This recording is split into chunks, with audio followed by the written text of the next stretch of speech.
Hello, Fred. How are you? Welcome back to another episode of the Try and Stop Me podcast. If you're new here, my name is Colleen Blum, and today's episode, I want you to think about something. Have you ever saw a commercial or something about a brand and you were like, wow, those people totally missed the mark. They either didn't do their research or who knows who was in charge of that campaign. But that is exactly what our guest today, Petia Abdur-Razzaaq, is going to be telling us all about what her company, the Stylista Group, is on a mission to do. They're going to be targeting influencers to make sure issues like this with brands stop happening, that they start listening to actually what real people want to be able to hit the mark the right way. Patia is also going to take us a little bit on a journey of a career path, a little bit of background. I'm excited for you to hear all about it. She is a good friend of mine, and I am just so honored that she was on the show with us. So let's get right into it. The future starts right now. I made a reservation, but you never came, so I'm checking out. The fire you stole away. I know one day we'll come back around. The future is now.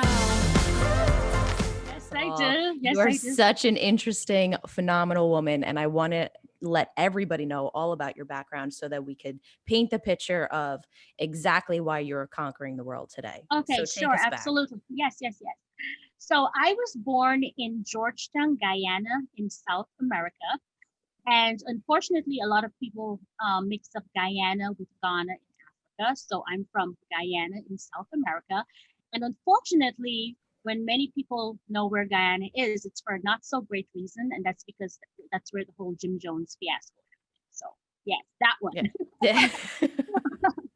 So I was born there and I spent most of my life in Guyana. I migrated to the US when I was 16 years old with my family.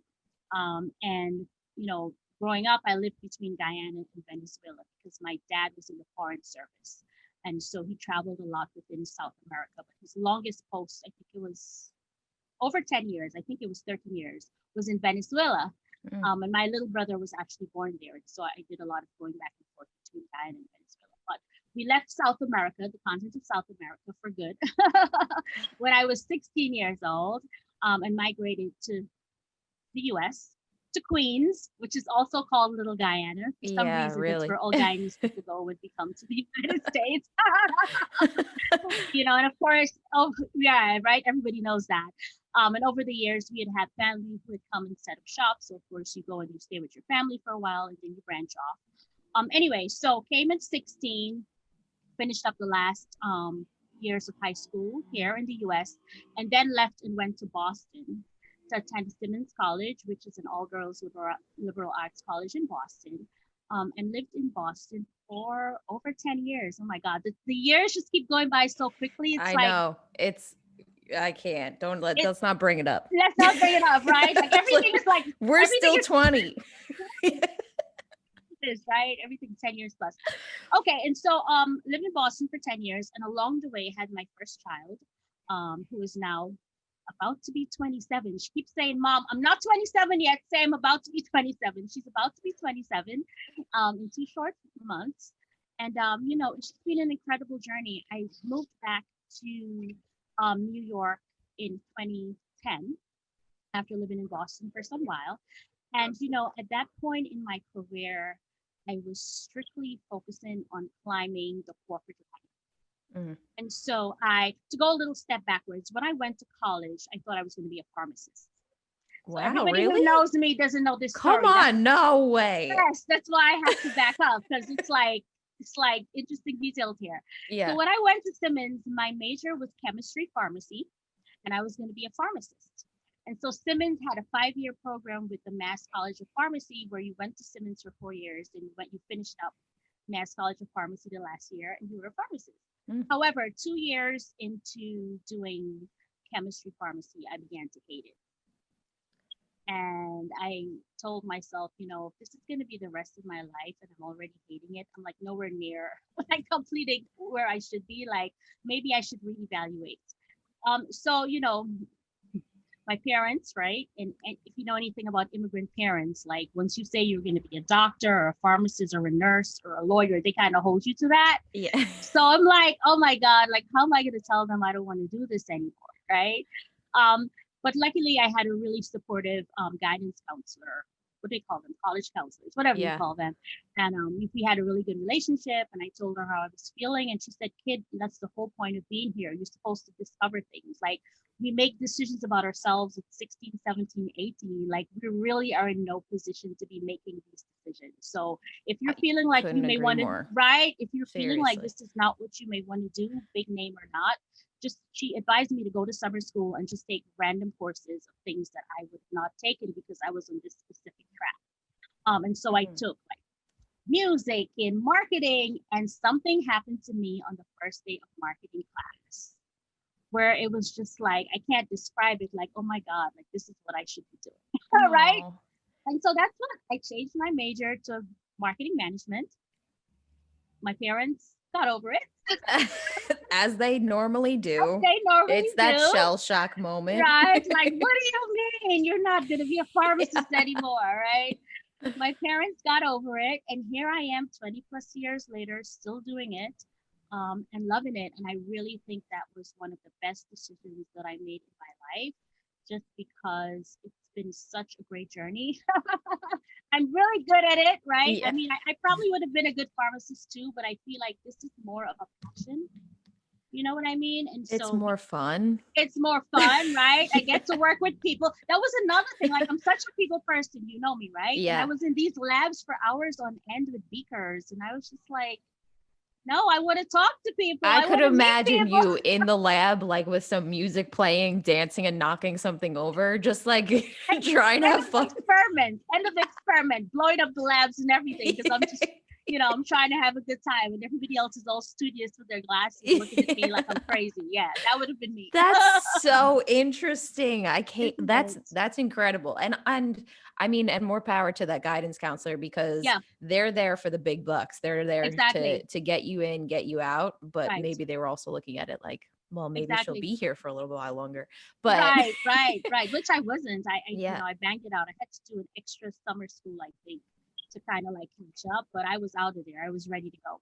So I love that you said the point though. How do we come up with the decision to pick a career for the rest of our lives at the most immature age that any of us are ever at? right, Yeah, how are you right, supposed to say, all right, this is the next 4 years of my life. Let's dump $100,000 into this school, and then I will stay in that on that track for the rest of my life, no matter how miserable I am. So right, I love that this conversation, the more and more people we talk to, everybody changes. They go to college and then they never end up in the career that they actually went to college for. It's wild. So, back on track. Nah, I just wanted to point that out. I love that you brought that out cuz I think for the listeners listening in if they're younger, you can make a change. It's okay to not yeah, always make mommy and daddy happy. exactly, Do what's best exactly. for you. Yeah, yeah. I mean, and I think all parents mean well. I know as a parent, I definitely can understand some of the concerns my own parents had as I was growing up because I have the same concerns for my own children. I mean, Mhm. but at the end of the day, once we become our adults, it's our lives, and like we ultimately have to live with all decisions that we make for ourselves. And so, even though it's difficult, at some point you just gotta kind of let it go. Just trust that you've parented to the best of your ability Yeah. Yeah. and just hope that the kid just makes the right decisions. And even if they make mistakes, as we all make mistakes. I think just having good roots is what helps children to, if they fall down, to just pick themselves up and go. Yeah. Yeah. You also have to, the goal is not to be this perfect person, but to be able to navigate the world and Yeah. all things that the world will bring to you.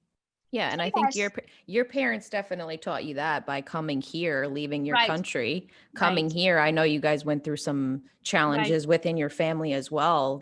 We just passed a I very know, I saw it on Facebook and I was like, wow. significant anniversary around this time. Yes, so going back to my father being in the diplomatic service in 1976, there was a terrorist attack that is referred to as the Cubana air disaster. And it up until 9/11, it was like one of the most well-known terrorist attacks in that part of the hemisphere.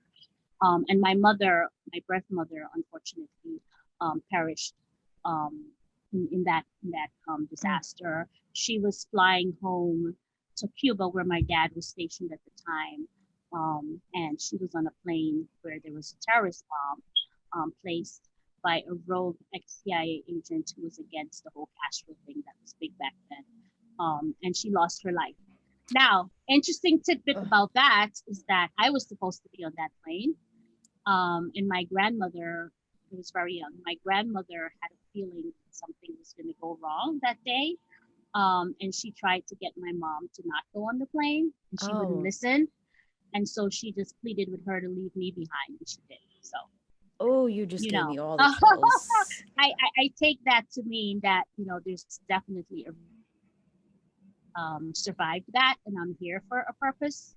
And you know, I don't know if I fulfill that purpose, but I hope that I do, because at the end of the day, I really shouldn't be here speaking with you today. You Just to be do. There's a reason, and anytime I ever hear of stories like honest. this, first Mm-hmm. of all, I'm sorry that your mother had passed away in that Mm-hmm. tragic Right, scenario. But right, the fact that you're here just proves, and your grandmother had that feeling, just right. proves, and you already are changing people's lives. You already are making things happen. So you are here to make this world a completely better place. I hope so. I So hope I'm doing it. you are, and more fun. So without you, it wouldn't be the same. Right. So back to then you transit. I know we went off a little tangent there, That's but fine. back to the career path. Mhm. So coming back here to New York, then what happened when you got here? Right. So graduating with not my chemistry degree, but the marketing degree, I went on to work for Boston.com, which was the Boston Globe's website. They were the first ones to go online, and started off my career right off the bat doing digital marketing, which was kind of very new and exciting back then. And so I worked there for about 4 years and started feeling homesick. And an amazing opportunity was presented to me by someone who used to work at Boston.com for a new e-consultant firm that was opening here in New York City, and they were looking to recruit people. And she was like, I always remember you said you wanted to go back to New York. This would be great because you get to move with a job. Like if we hire you, so they were recruiting in Boston. The head office was in Boston. She was Yeah. like, so if you get hired here, when you move back, you will already have a job as opposed to doing what a lot of people do, which would be move first or trying to be doing whatever. Anyway, so she set it up for me. I did get hired, and I moved back to New York in 2010, and it was a great ride. It was such a fun company. It was the .com era, so we had lots of What was that parties. like? It was amazing. There was lots of money. Yeah, that's what I I mean. tell people, everybody in this company had a corporate American Express card, including the What? receptionist. Come on. Yes, it was a great time to be a part. It was just insane. When I think That's of when it, New the York money, City was fun, money fun, was flowing, flowing, business was booming. Yeah. exactly. And it lasted until 9/11, and then it Yeah. was just all over. So it was short but very sweet. Yeah. But I'm glad Probably I'm for the best. glad, yes, because when I think of some things that we would do, I'm like, oh my God, yeah, that couldn't last forever. Yeah. It wouldn't have been good for any of us, right? That's like your good Um, college years. Like exactly. Part two. part Like, two. no, Yeah. right, except that you're a little older. Right. So September 11th happened, and we know, of course, what happened there. And the company folded, all of us lost our jobs. And I was having a really good time with everyone else finding employment. And speaking in terms of when things are not going so great, being able to say, all right, maybe there's an opportunity here. And so one of the things that, one of the perks of this job that I had was that they were going to do tuition reimbursement. So if you wanted to advance your career or whatever, I said to myself, you know what? I'm not working. I'm wasting time going on interviews, always making it to the last round, only to hear they hired somebody else. Yeah. I did that for 6 months straight. So frustrating. I said, you know what? I'm just going to go to grad school. Like, if I'm not going to be working, well, Yeah. let me at least be doing something to advance myself, because every situation is temporary. So this is not going to last indefinitely. I need to be somehow at a different level at the other end of this.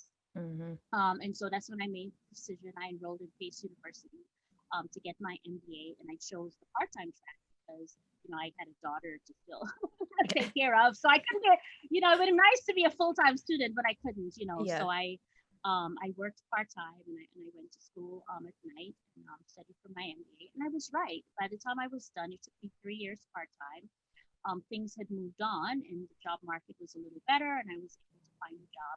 And I just bring that up because as we speak right now, we're going through similarly bad times or maybe worse because there's a pandemic, right?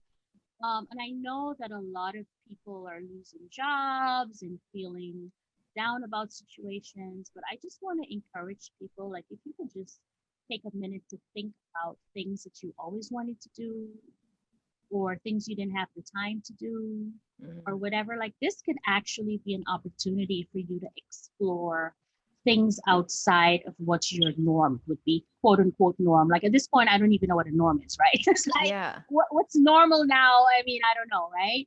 But there's always an opportunity, no matter what you're going through, for you to do something else or do something better or learn something new, right? Yep. And I remember during that time getting very depressed because it's like I'm definitely a type A person and I like to plan. And so everything that I planned in terms of this move to New York City like fell apart, right? So I Yeah. get it.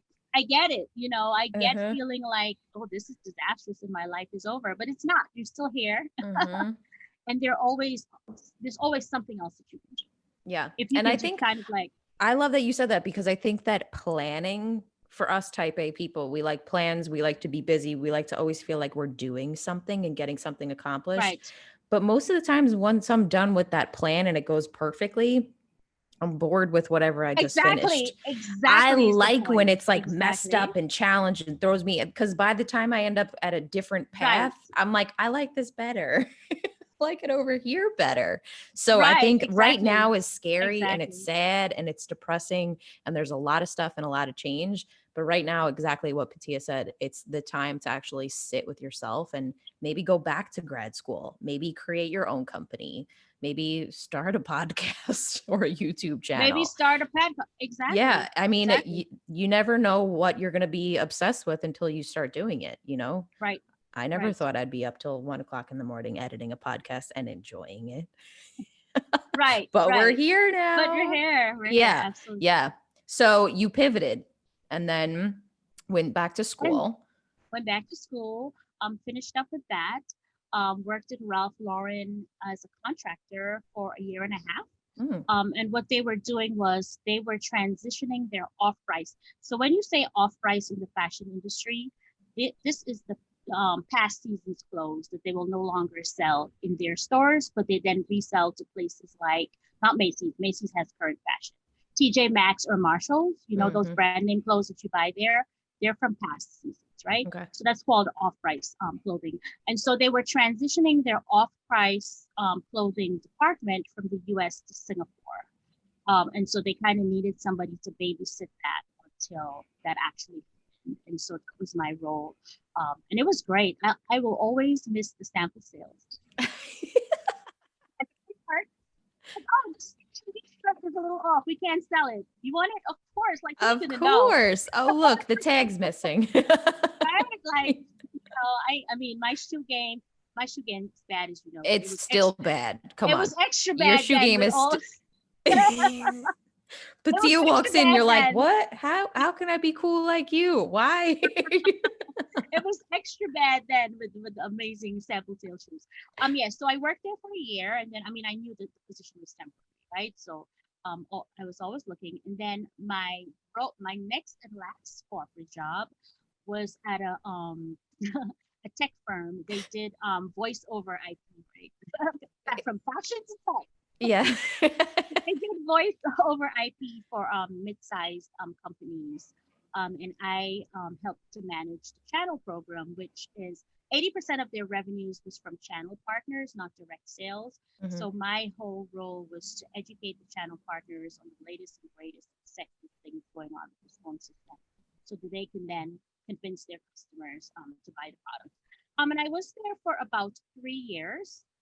And then, it's great company. Again, one of the most fun places that could not last forever because anybody who knows what I'm talking about knows what I mean. Yeah. Grew really quickly. And a lot of times when companies grow really quickly, then things start marketing, so they had to start downsizing, which they did. And you know, that for me was career wise, I think one of my biggest blessings being Mm. let go from that job because it was so much fun. We were having such a good time. But the day when I left there, I don't know how to explain it. Like a lot of people were like crying or whatever. But for me, it was like a weight lifted off my shoulders Mm. because even though I loved it and I was comfortable there, I just knew that I should have been doing something else. You know what I mean? Doing something else. Yeah, And you have so that like feeling. when I left, I was like, all right, now I really need to sit down and figure out what the heck am I supposed to Yeah. do. And so, you know, trial and error experimentation. I started just doing like consulting gigs and, you know, little projects and whatever. And then just started getting really busy. And I'm like, wait a minute, like I'm actually my so you know how you set up goals for yourself? So my goal was when I can make enough money on my own that I was making at this last job, then I know that I can really do this. Yep. Because Yeah. there's nowhere else to go from there but up, Yeah. Yeah.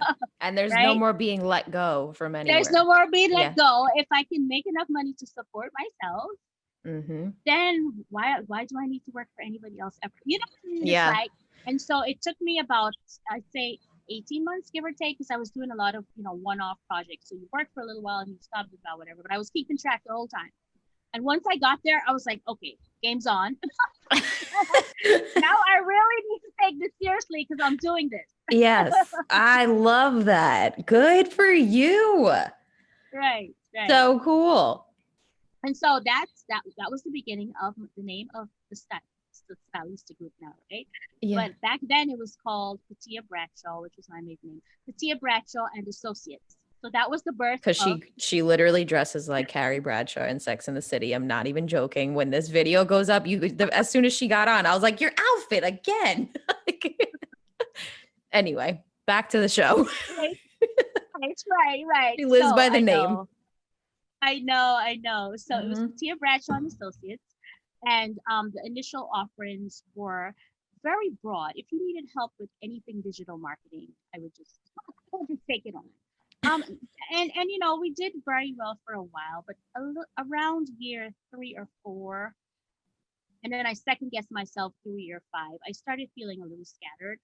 Mm. You know, for a small business, it's really important, and I tell people to do this. Like, don't wait 4 or 5 years to learn this lesson. Like, if you can niche your services from the start and just say these are the customers I want to work with, these are the services I'm going to provide, it does wonders for you, not only for you as the business owner in terms of streamlining your processes, that sort of thing, but also as being recognized as the go-to whatever Yeah. provider of XYZ, right? And so at year 5, I said, you know what, enough of this. We're like doing here, there, You're spreading everywhere, yourself too thin. too thin, and Mm. you know clearly enjoying working with a certain subgroup of clients more than another subgroup. And what Yeah. happens is like you try to do a good job for everybody, but if you're not enjoying the work, it just doesn't transfer. No, when they're not like friends calling you and you're excited when the phone's ringing. When I say my skin's crawling when the phone rings, then you know that's not the It's type of That's clientele you not the type want. of exactly. And so I decided at that point to niche my services and only focus on lifestyle and luxury brands, which Mm. anybody that knows me is like, duh, from the beginning. Hello, right? Hello.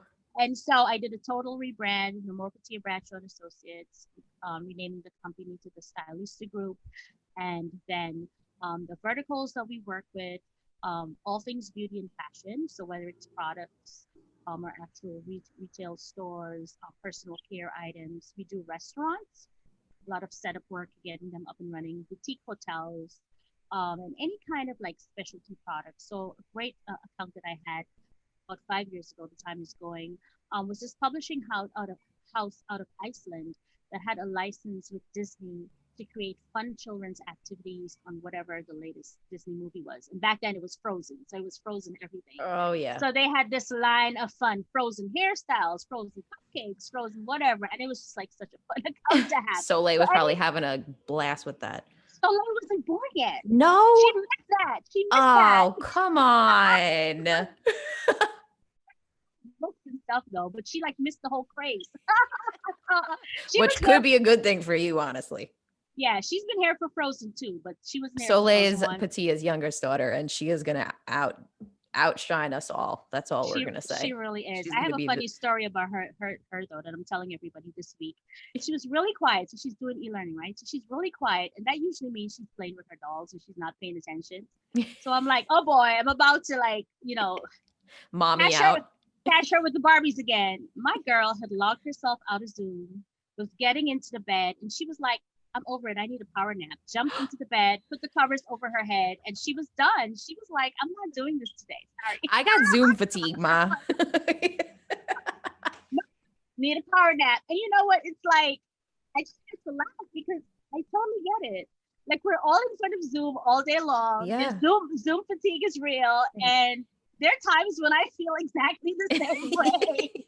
We should take a note out of Soleil's book. Everybody have a half-hour power nap. Just call us all up when Soleil goes down for her nap. I'm in. And she was fine. She got up afterwards and did the rest of school. And I was like, okay. Oh, kids these days are so resilient. It's like not even, we're learning from them. Yeah. Of Yeah. being like, I'm done right now, mentally checked out and going to That's take a it. nap. That's Why it. don't we all do that? Why don't we all do that? Why Yeah. don't we all do that? So, Yeah, yeah. that was just funny.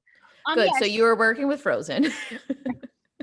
working with Frozen. So yeah, that's just an example of something that doesn't necessarily fit into beauty or fashion, but it's Yeah. an interesting product or concept. And so we, I would just say lifestyle brands would probably be the overarching description for the kind of work that we do. And in terms of services, we do email marketing campaigns, so not just your one-off newsletter, but very targeted, focused, segmented, automated nurturing campaigns.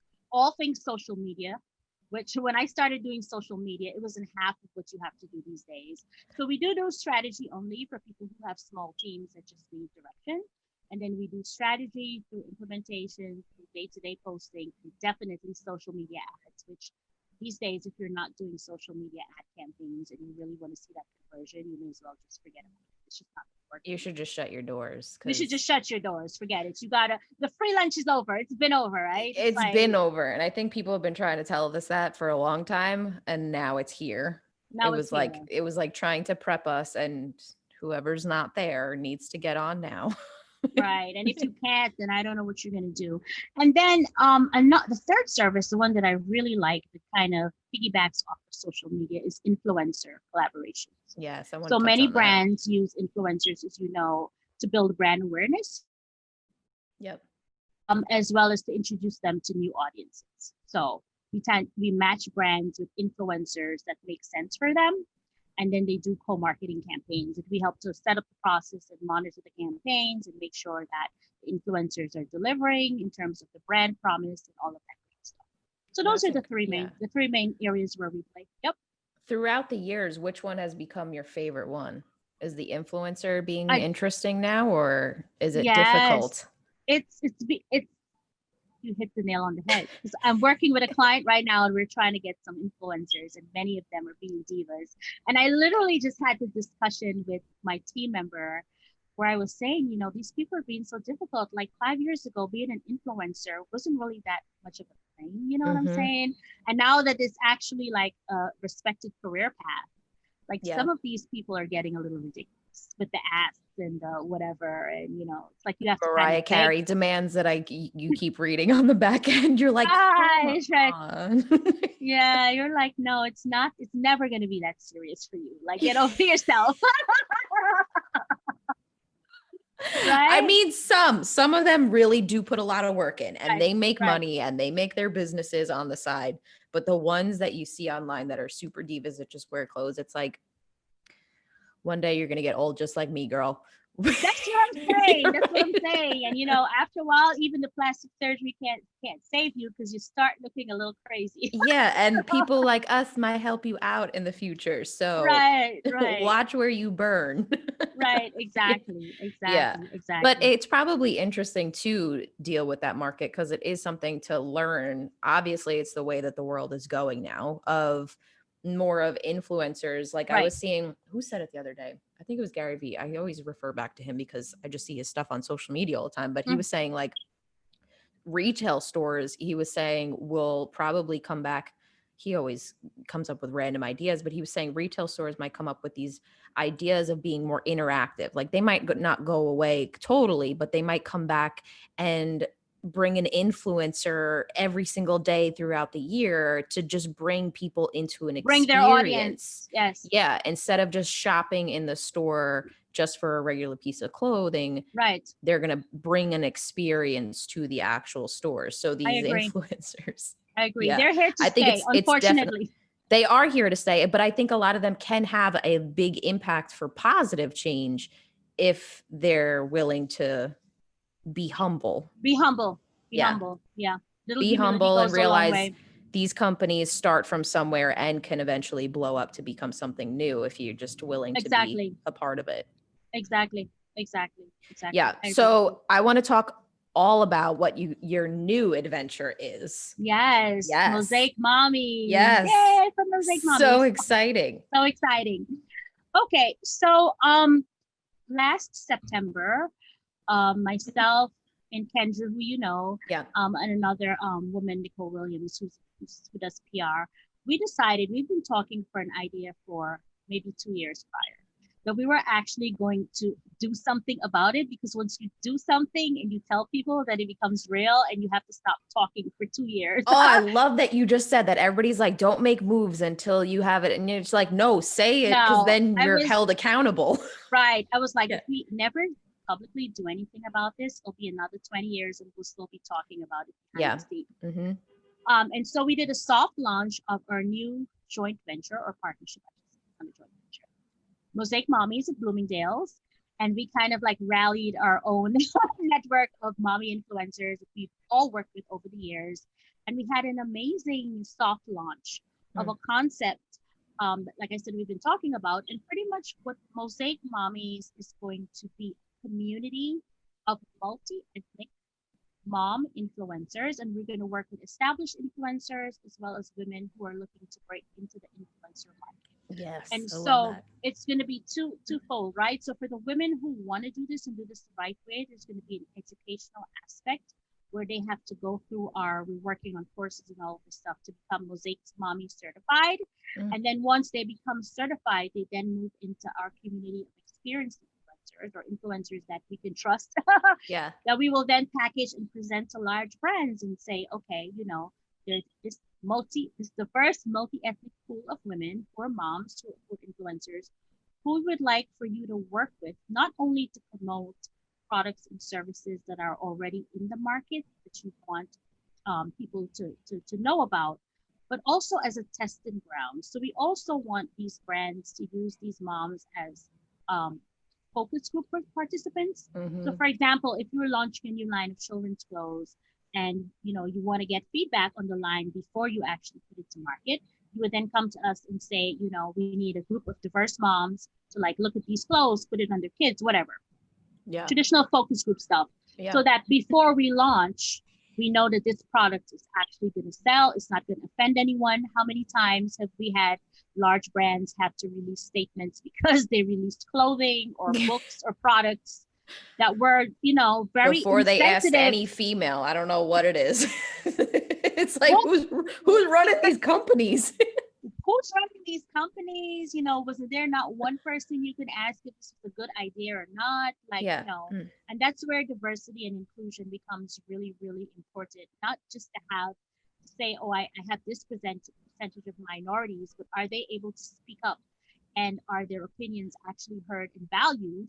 Because, based on all the mistakes that are made repeatedly, I'm not convinced that even if people have diverse people working for them, that these people have a say in the matter, because they can't. Yeah. Yeah. We have a say in the matter when people keep making mistakes like this. And so right now, Kendra, Nicole, and I, we meet twice a week, Monday and Wednesday, 7:30 to 8:30. We're here on Zoom. And AM or PM? PM. Wine included. Wine included a lot of times. Yeah, right. Girl. Yeah. And we've been working really hard on the educational aspect of it. How we're going to actually package the influencers, the more experienced ones, and what brands, of course, we would want to work with. Because, we just don't want it to be, again, being focused. Mm. Lessons Mhm. learned from our three separate businesses. Yeah. And we really want to work with brands who are socially conscious. You know what I'm saying? It's like it just Yeah. can't be open season for anyone. No, So you that's want it to feel good. we want it to feel good, Mhm. exactly. And at the same time, a lot of especially the mommy influencers who want to get into it, this is a way for them to become financially secure, right? They Yes. really Yep. can. And so I feel like this new venture is like covering a variety of bases in It terms of might what be we that thing that you were just talking about at the beginning of the show, talking about your grandma saved your life for a reason, for a because you might be reason. saving some women's lives right now. Exactly, Yeah. exactly, Well, when exactly. are you guys getting started on it? So we're hoping that the hard launch, so we did the soft launch already, Yeah. right? We're hoping that the hard launch will be in January. By Good. then we should be ready to just, To go. And then do you have a targeted type of woman, like type of people? How are you going after? Am I asking um too many questions too no no soon? no no no no no no Yeah. no no no no No, no no okay. not at all, because we have somebody helping us bring the list. So of course the most obvious thing is that you have to be a mom. A I'm mom that out. is a mom that is actively or a soon to be Yeah, mom, no, right? I'm out. You're out. Hope, yeah, no.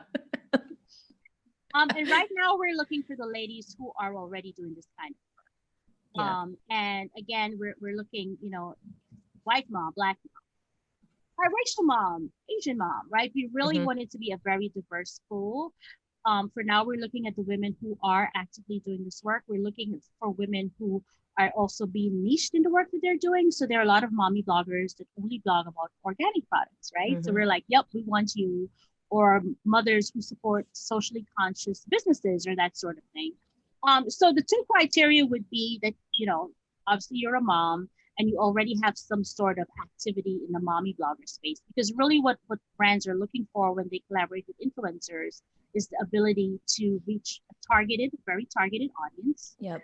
and the ability to convert, right? So this is another thing with a lot of these influencers. Like you can have a million followers, which is great because you could have bought them all. I don't know. Yeah. But what I usually ask to see is, can you prove any sort of conversion rates, right? Hmm.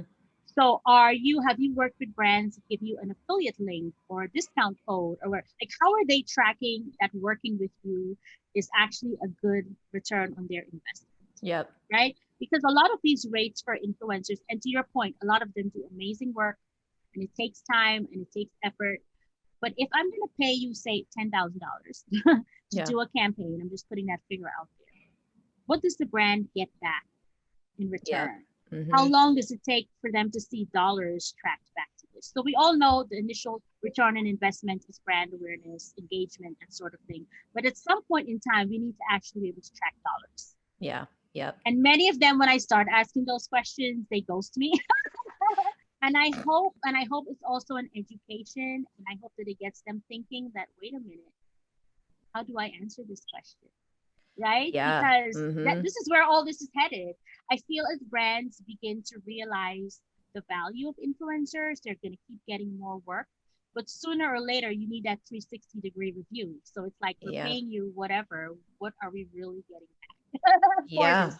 Yeah. Where's that email list? How do you convert Exactly. them? How do you Yeah. convert them? Right, Yep. right, Yeah. right, right. And I so think that's that's a part of the super important point that you just that's made. part of the education component of what we're building for the aspiring mommy bloggers. It's like, look, you never want somebody to ask you for these figures and you can't prove it. That's where you're coming up with the training is what Yeah, everybody's doing wrong right now, really, exactly, of what exactly. where they're falling off. I love this. This is Yeah, incredible. right. Such a great movement and such a great needed industry that's really Yes. not there. Is it there right now? No, it's there in little pockets. It's there in little Yeah, probably pockets, like but the not fitness really. world or Exactly, yeah. exactly. But not Yeah. not what we're envisioning. Not what we're envisioning. No, not No, yet. So because that's why we have to get to work and get out there before somebody else. Right? Don't you hate that? Like there's so many things that people are always like, I thought about that 10 years ago. Why didn't I do that? Like I don't want that to be us. no, mm-mm.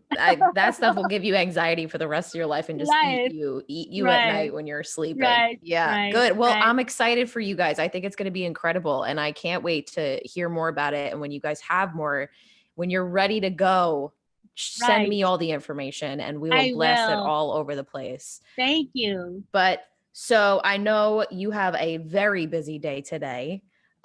Where could everybody find you?